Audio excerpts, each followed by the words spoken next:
دینی باتوں کو سمجھنے کے لیے، عقائد اور نظریات کو سمجھنے کے لیے سب سے اول قرآن مجید کی محکم آیات کو سامنے رکھا جائے گا۔ عقیدہ اور نظریہ محکم آیات سے ثابت ہوگا، متشابہات سے نہیں، کیونکہ محکم آیات ہی قرآن کی بنیاد ہے، ہن ام الکتاب، وہی بنیاد ہے۔ محکم آیات اس کو کہا جاتا ہے جس کا ترجمہ کرنے سے اگر اہل زبان ہے تو عبارت سے ہی بات اس کو سمجھ میں آ جائے، اگر اہل زبان نہیں تو ترجمے کرنے والا ہر ایک اس کا وہ ایک ہی ترجمہ کرے، اس کو محکم کہا جاتا ہے، جس میں کوئی ایسا لفظ نہ ہو جو کسی لفظ کی دو معنی ہوں، اس کو محکم کہا جاتا ہے جس کا ترجمے کرنے والا ہر ایک ایک ہی ترجمہ کرے، اور مفسرین اس کا اگر تفسیر کریں تو ایک ہی قول ذکر کریں، یہ نہ کہیں کہ اس سے مراد یا یہ ہے یا یہ ہے یا یہ مراد ہے، جب یہاں آئے گا تو یقین ختم ہو جائے گا، عقیدہ محکم آیت سے ثابت ہوگا۔ اور اسی طرح اس بات کو دیکھیں گے تو اگر روایت ہو تو روایت متواتر ہو، اور روایت متواتر حقیقی ہو، بالمعنی بھی نہ ہو، سمجھا، عقیدہ اس سے ثابت ہوگا۔ ہمارے ملک میں بریلوی ہے جو ہر موڑ پہ یعنی کہ ہمارے عقائد سے بھی ٹکراتے ہیں اور خواہ پیروپیگنڈا کرتے ہیں، لہذا ان کے بارے میں دینی باتوں کو سمجھنے کے لیے، عقائد کو سمجھنے کے لیے آپ یہ بات ذہن میں رکھیں کہ عقیدہ ثابت ہوگا محکم آیات سے، ایک بات ہے۔ دوسری بات یہ کہ ان کے ساتھ ہمارے مختلف پہلو سے یعنی اختلاف ہے، حقیقت میں تو شریعت میں کوئی اختلاف نہیں، لیکن بریلیوں نے ایک نیا رخ اختیار کر کے اختلاف رکھا ہے۔ مثلا وہ اللہ تعالیٰ کے سوا دوسروں کو مددگار سمجھتے ہیں،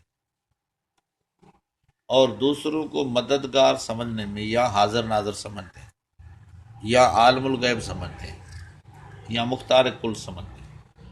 یہ ساری چیزیں انہوں نے اپنے عقائد میں، کتابوں میں لکھی ہیں، اور ان کو صحیح ثابت کرنے کے لیے ایک انہوں نے دھوکے پر مبنی جملہ بنایا ہے، ایک جملہ انہوں نے بنایا ہے جو دھوکے پر مبنی ہے۔ اگر آپ نے ان کے اس دھوکے کو سمجھا تو پھر ان سے بات کرنا آسان ہو۔ وہ دھوکہ کیا ہے؟ ان کی سوچ میں اللہ تعالیٰ کی ذات کی جو صفات ہیں وہ قدیم ہیں، ذاتی ہیں اور لامحدود ہیں، لامحدود ہیں، اور اللہ تعالیٰ کے مقبول بندوں میں وہ وہی صفتیں عقیدہ رکھتے ہیں۔ مثلا عالم الغیب اللہ بھی ہے اور مقبول بندے بھی ہیں، حاضر ناظر اللہ بھی ہے، مقبول بندے بھی ہیں، مشکل کشا اللہ بھی ہے، مقبول بندے بھی ہیں، مددگار اللہ بھی ہے، مقبول بندے بھی ہیں۔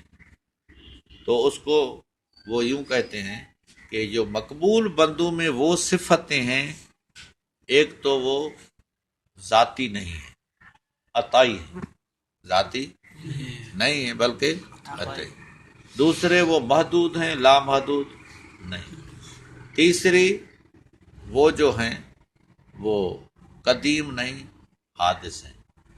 تو اللہ تعالیٰ کی صفات اور ان بندوں کی صفات میں یہ فرق ہے، اللہ کی صفات، اللہ کی صفتیں قدیم اور مقبول بندوں کی حادث، اللہ کی لامحدود اور ان کی محدود، اللہ کی ذاتی اور ان کی عطائی۔ تو شرک کیسے ہو؟ شرک تو تب ہو جب اللہ جیسی کوئی مانے نا، شرک تو تب ہو جب اللہ جیسی صفتیں مانے، جب اتنا بڑا فرق ہے تو شرک کیسے؟ تو جو ان چیزوں کو شرک کہے وہ جہنمی ہے۔ بات سمجھ میں آئی؟ حقیقت میں یہ دھوکے پر مبنی بات ہے۔ کیوں کہ اگر اس فرق سے کوئی مشرک نہیں ہوتا، یعنی جو اللہ تعالیٰ کے ساتھ دوسروں کو مشکل کشا کارساز سمجھ کر پکارے اور ان کو غیبی طاقت کا مالک سمجھے اور ان کو ذاتی عطائی طاقت کا فرق کرے، قدیمی اور حادث کا فرق کرے، اگر اس فرق سے کوئی مشرک نہیں ہے تو مکے کے جو مشرکین تھے ان میں آخر کیا عقیدہ تھا ان کا؟ کیا وہ مقبول بندوں کو قدیمی سمجھتے تھے؟ کیا وہ مقبول بندوں میں لامحدود صفتیں سمجھتے تھے؟ کیا وہ مقبول بندوں میں ذاتی صفتیں سمجھتے تھے؟ تو اللہ تعالیٰ نے تو یوں فرمایا ما نعبدہم الا لیقربونا الی اللہ زلفیٰ، کہ ہم دوسروں کی عبادت جو کرتے ہیں وہ اس لیے کرتے ہیں کہ یہ اللہ کے قریب کریں گے۔ تو کیا یہ اللہ کے مقابلے میں ان کو ٹھہرایا تھا؟ وہ کہتے ہیں شرک تب ہوگا جب اللہ کے مقابلے میں کسی کو مددگار سمجھے، اللہ کی عطا سے نہ بلکہ اللہ کے مقابلے میں۔ بات سمجھ میں آئی؟ تو اگر یہی باتیں کرنے کے بعد بھی بندہ مشرک نہیں ہے تو پھر مکے کے جو مشرک تھے ان میں آخر کون سا شرک تھا؟ ان کے بارے میں تو اللہ تعالیٰ نے یہ فرمایا یعبدون من دون ما لا یضرهم ولا ینفعهم، کہ ان کی عبادت کرتے ہیں جو نفع بھی نہ دے نقصان سے نہ بچائیں۔ وَيَقُولُونَ هَؤُلَاءِ شُفَعَاؤُنَا عِندَ اللَّهِ، اور وہ کہتے ہیں کہ یہ ہمارے اللہ کے ہاں سفارشی ہیں۔ قُلْ أَتُنَبِّئُونَ اللَّهَ بِمَا لَا يَعْلَمُ فِي السَّمَاوَاتِ وَلَا فِي الْأَرْضِ، آپ فرما دیجئے کہ اللہ کو تو ہر چیز کا علم ہے، وہ سفارشی آخر کون سی سفارش کریں گے؟ کہ اللہ کو علم نہیں ہے؟ سبحانہ و تعالی عما یشرکون، اللہ ان کے شرک سے پاک ہے، تو اللہ تعالیٰ نے ان کو مشرک کرا دیا۔ اگر اس طرح کی صفتیں ذاتی اور عطائی کا فرق کرنے میں، ایک جیسی صفتیں ماننے میں شرک نہیں ہے، تو مکے میں بھی جو مشرک تھے وہ بھی ذاتی عطائی کا فرق سمجھتے تھے، ذاتی طاقت کسی میں وہ بھی نہیں مانتے، ان کا عقیدہ بھی عطائی تھا۔ جب تو کہتے ہاؤلا شفاعنا عند اللہ، ہمارے ہاں اللہ کے ہاں ہمارے لیے سفارشی ہیں، یعنی اللہ کے مقبول بندے ہیں، اللہ نے ان کو یہ چیز عطا کی ہے کہ یہ سفارش کریں گے، ذاتی طاقت تو کسی میں کوئی نہیں مانتا۔ تو ایک دھوکے پر مبنی ایک جملہ ہے ذاتی اور عطائی طاقت کا، بات سمجھ میں آئی؟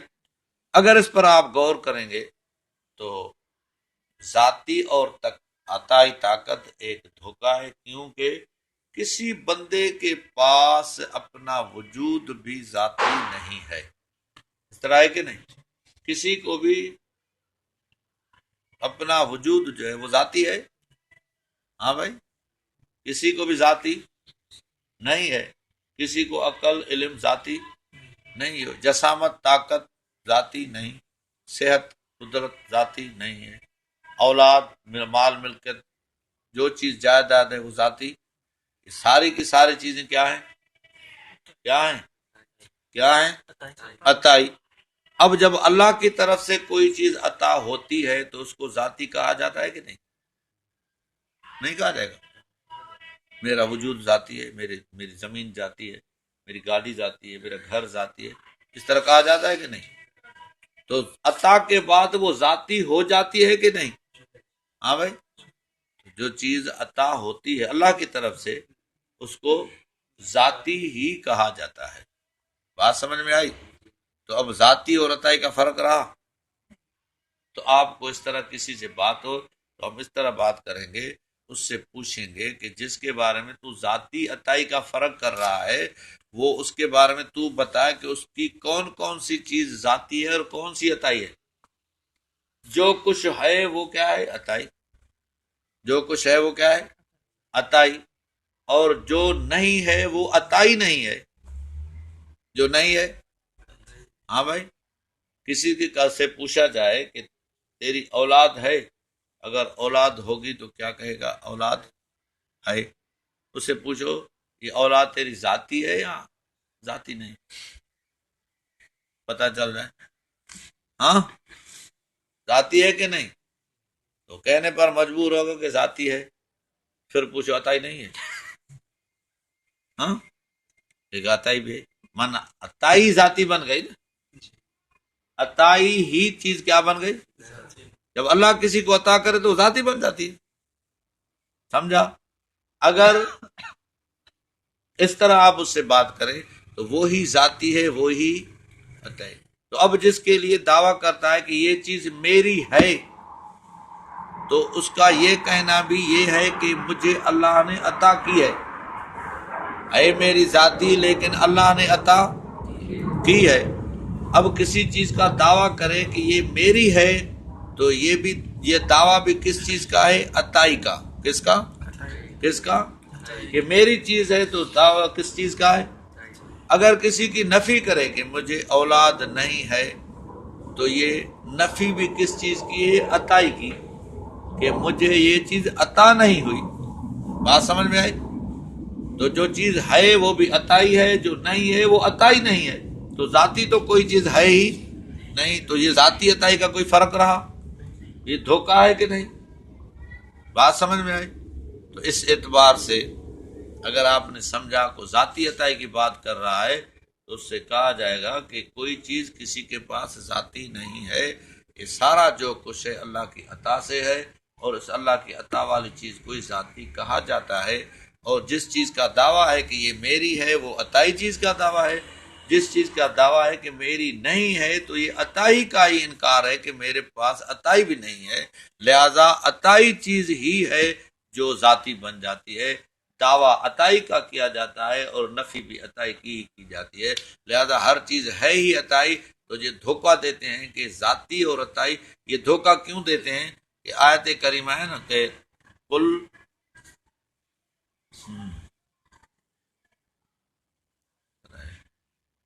لا اقول لکم عندی خزائن اللہ ولا اعلم الغیب، کہ میں غیب نہیں جانتا۔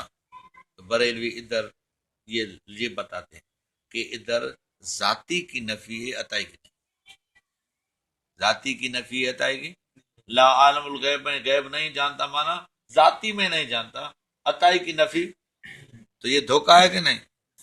کہ یہ عطائی جب نفی ہے تو وہ عطائی کی نفی ہے، نفی ہے تو وہ بھی عطائی کی نفی ہے۔ اور اب کسی کی دعویٰ ہے کہ میری ہے، تو وہ بھی عطائی کی دعویٰ ہے، ذاتی کی بات ہی۔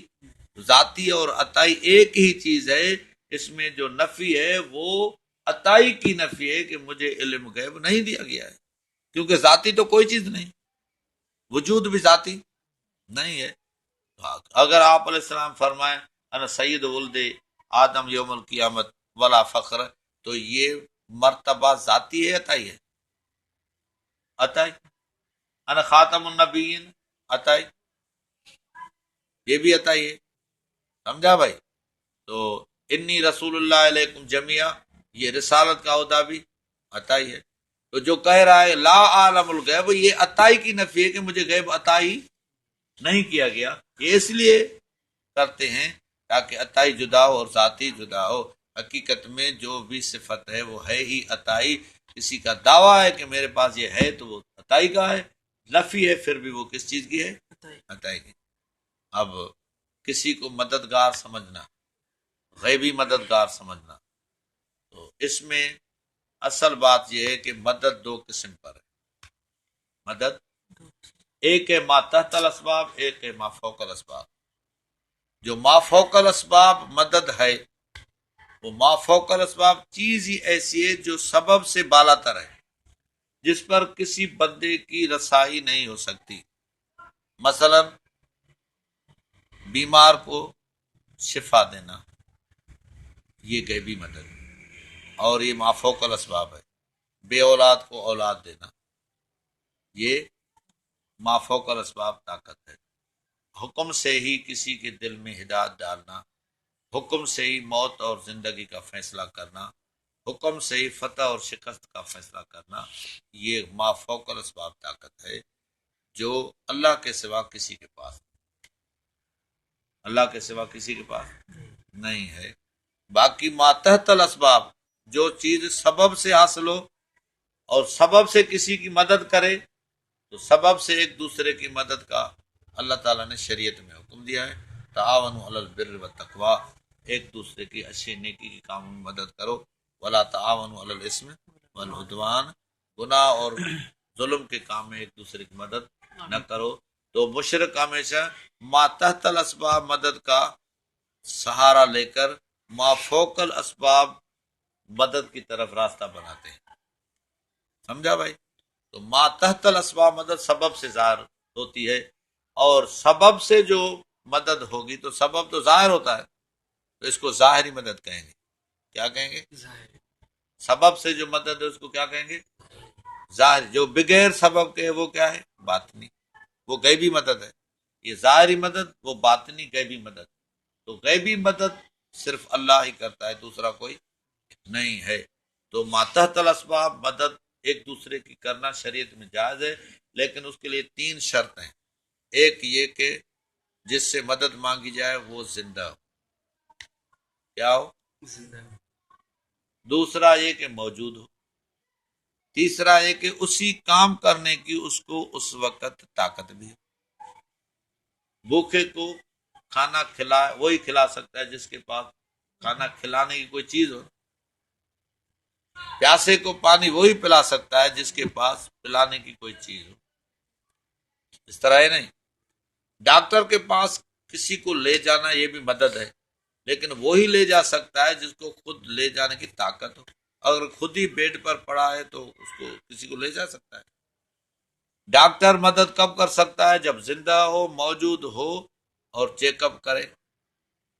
اگر ڈاکٹر کہیں سفر پہ گیا ہوا تو وہ مریض کا چیک اپ کر سکتا ہے. یا مر گیا ہے تو قبر پر جائیں گے کہ اس کا نبض دیکھ کر چیک اپ کریں گے. ظاہری مدد کے لیے زندہ ہونا، موجود ہونا اور اس کام کرنے کی طاقت کا ہونا شرط ہے. اور غیبی مدد جو ہے وہ وہی ذات کرتی ہے جس کو غیبی طاقت. تو آپ اگر اس کو اس طرح سمجھیں گے کہ ما فوق الاسباب طاقت صرف اللہ کی ہے جو سبب سے بالا تر ہے، ما فوق الاسباب مدد کرنا کا حق صرف اللہ ہی رکھتا ہے، مخلوق میں سے کوئی بھی نہیں. تو لہذا اللہ کے سوا دوسروں کو، مخلوق میں سے کسی کو مددگار سمجھنا تو یہ 2 طرح کا ہوگا. کس طرح کا؟ دیکھا جائے گا یہ ما تحت الاسباب مدد مانگ رہا ہے یا ما فوق الاسباب. اگر سبب سے ہے تو جائز ہے، اور ما فوق الاسباب ہے تو وہ حرام ہے، کیونکہ وہ مدد صرف اللہ کی طرف سے ملتی ہے. جیسا فرمایا ومن نصر الا من عند اللہ، اللہ کے سوا کسی اور جگہ سے مدد ملنی ہی نہیں ہے. تو دوسرے کسی جگہ سے مدد نہیں ملے گی. مدد غیبی مددگار صرف اللہ ہے جو حکم سے ہی مدد کر سکتا ہے. پوری مخلوق پر جس کا کنٹرول ہے، جس طریقے سے چاہے گا وہ مدد کرنے پر قادر ہے. مخلوق میں سے ظاہری مدد تو مل سکتی ہے لیکن غیبی مدد کبھی بھی نہیں. اللہ تعالی ہم اور آپ سب کو اس طرح صحیح دین کے سمجھنے کی توفیق عطا فرمائے. وما علینا